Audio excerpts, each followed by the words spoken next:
Sababu 5 zinazofanya single mama wengi kuwa na mtoto mmoja.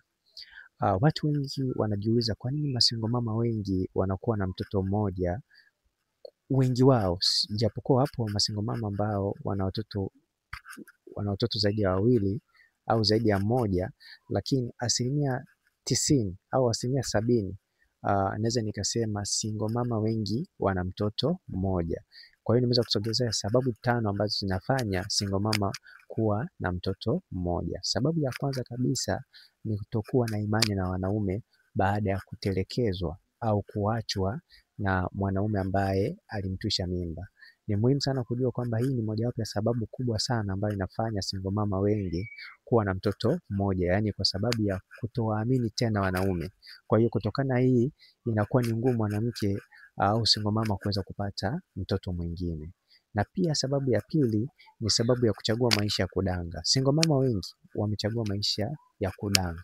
Kwa hiyo kutokana kuchagua haya maisha imekuwa sababu kubwa sana ambayo inafanya single mama wengi kutoweza kuzaa tena bali kuwa na mtoto mmoja.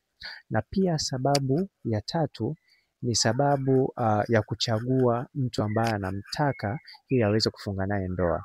Na asilimia kubwa single mama wengi wanapenda vijana ambao hawana watoto ili waweze kuwaoa.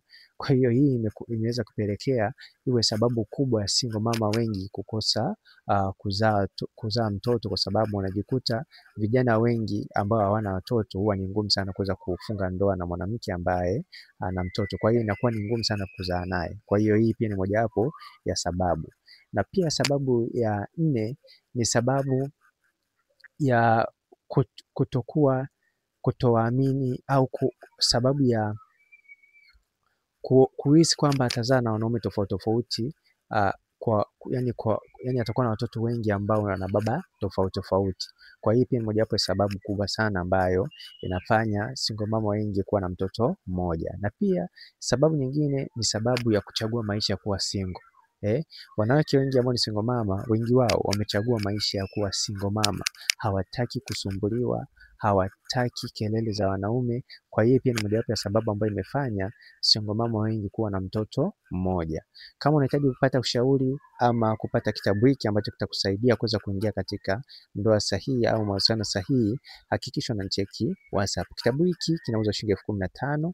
Nicheki WhatsApp kwa namba 0713 7287 36. Na kama utakuwa nje Tanzania, anza na jumlisha 255 713 7287 36. Naitwa Isaac Kanyankole.